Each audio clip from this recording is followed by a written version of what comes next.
amigos? Yo no soy Julio López, soy Gerardo Gil Ballesteros y esto es Marquesina 22.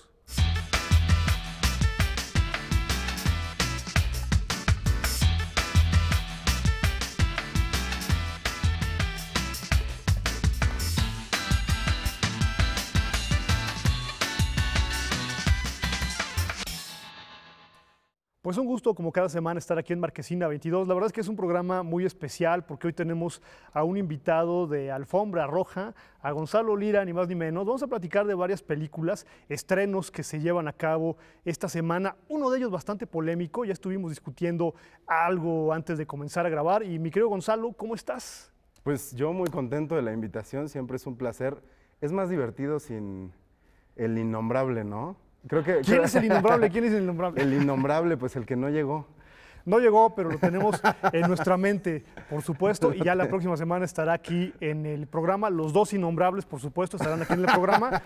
Y pues vamos con el estreno mexicano, ni más ni menos. Una película que es interesante por varias razones, un género mexicano que no se aplica tanto en la cinematografía, pero vamos a ver, por supuesto, de qué se trata. Ayer en la noche, a las 10:15, un evento energético que provino de Cygnus X3.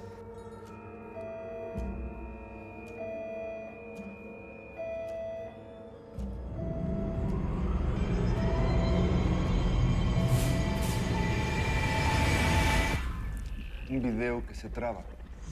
El Gran Telescopio Milimétrico de México es el escenario donde se desarrolla la trama de Cygnus, una película mexicana de ciencia ficción. La historia gira en torno a Fabián, un astrónomo que descubre una señal proveniente de Cygnus, una constelación localizada al otro extremo de la Vía Láctea. Al recibirla, pierde el conocimiento y las cosas no volverán a ser como eran. Es obvio que estas personas están escondiendo algo.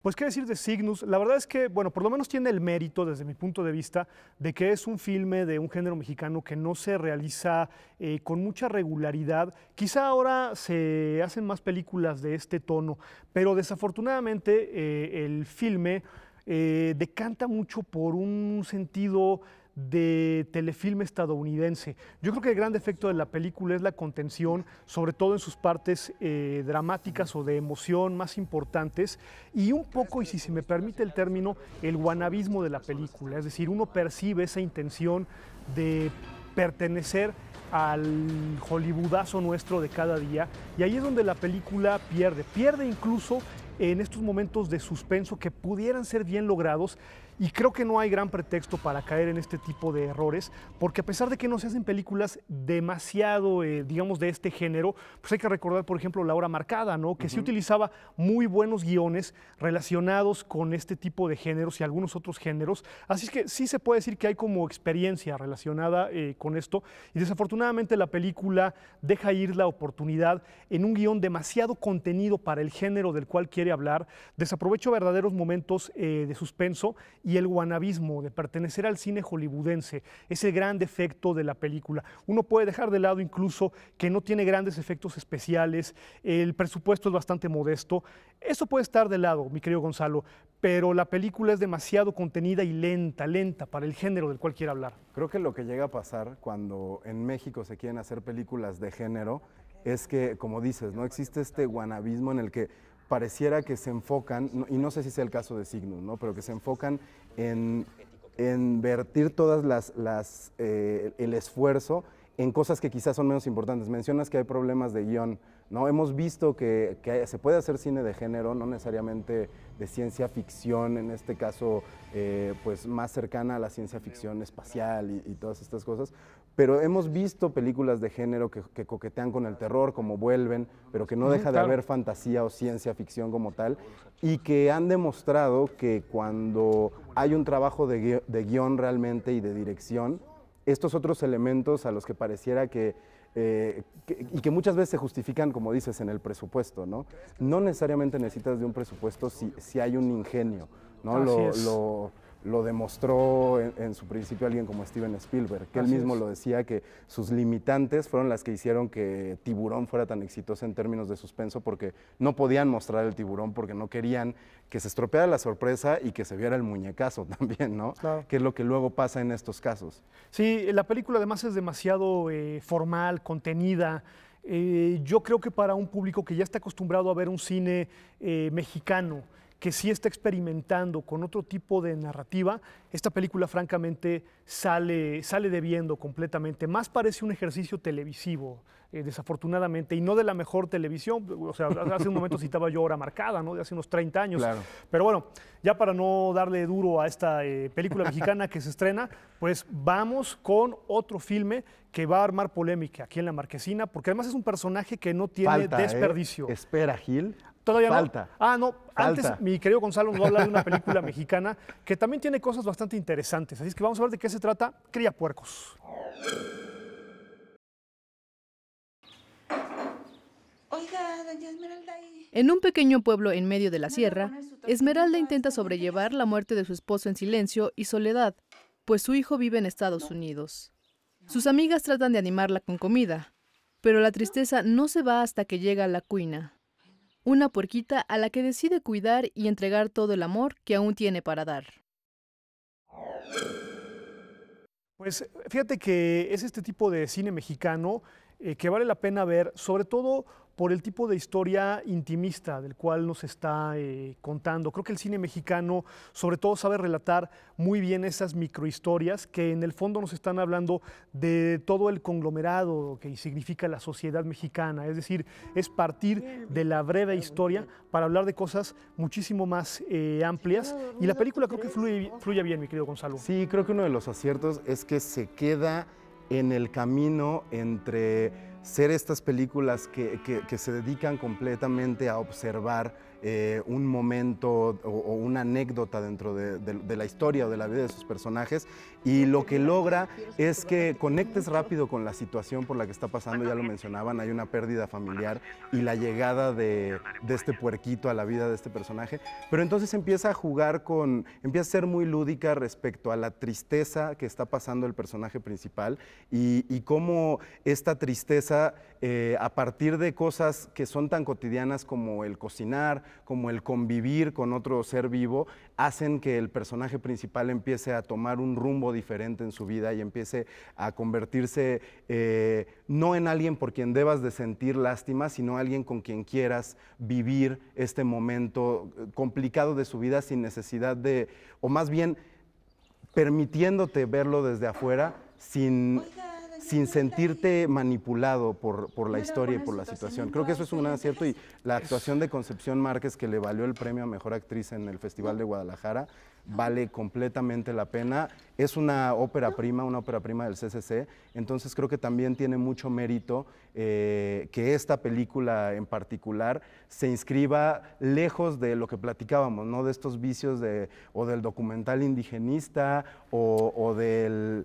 la visión contemplativa de un México que muchas veces los directores no conocen. Se siente mucho más cercana al director y a sus sensibilidades. Se siente honesta en cuanto a los sentimientos que quiere retratar la película y por supuesto en cuanto al ambiente que está contando. Y mencionabas al CCC, y yo sí quisiera decir que están haciendo muy buenas ficciones en el CCC. O sea, están contando historias que tienen que ver con un crisol muy amplio, pero a partir de núcleos pequeños, de historias pequeñas. Los personajes son entrañables y creo que vale la pena darle la oportunidad a esta película a pesar de toda la vorágine de la cartelera cinematográfica de cine comercial, porque además la película... Voy a ir a verla y me la voy a traer. Es interesante que lo menciones. Esto no está bien. Responde a algo Ni para que usted ni estamos para el viendo, animalito. En general, Si no la cuido, entonces, ¿qué hago? La corona más alta del año en cosas como Roma de Cuarón, ¿no? Un cine mexicano que está asumiendo de dónde viene hecho, de una clase media que sí tiene cierta sensibilidad,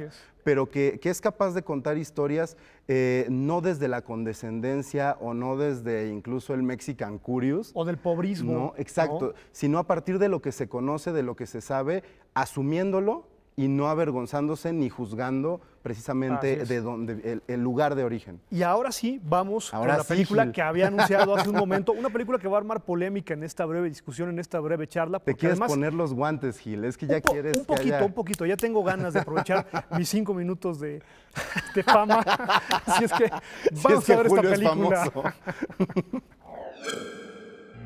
I enjoyed the show. I also write songs. Our lead singer just quit. Then you'll need someone new.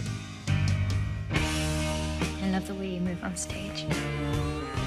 The whole room belongs to you. Bohemian Rhapsody es una celebración al grupo Queen, a su música, pero sobre todo al extravagante y único Freddie Mercury, quien desafió estereotipos y destruyó convenciones para convertirse en uno de los artistas más queridos del mundo. Roger, there's only room in this band for one hysterical queen. Mark these words. No one will play it.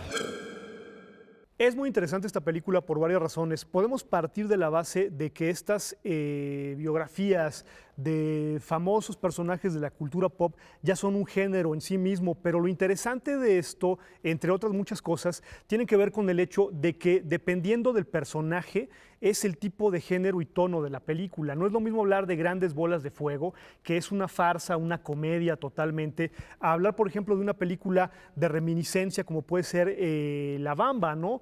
Aquí la película, de algún otra modo... cosa como I'm Not There, aquella película sobre Bob Dylan de Todd Haynes, por que ejemplo, es completamente lúdica y completamente abstracta. Tiene que ver un poco desde el personaje del cual se está hablando. Fíjate que desde mi punto de vista, el gran problema con Bohemian Rhapsody tiene que ver con lo que uno le atribuye al personaje de Freddie Mercury, porque Freddie Mercury, a pesar de él mismo, se ha convertido en un ícono de ciertas causas políticas, y creo que es un poco lo que se le quiere atribuir a la película, que yo le reconozco que transcurre de manera muy formal, demasiado formal quizá para lo que el personaje realmente representa, mi querido Gonzalo.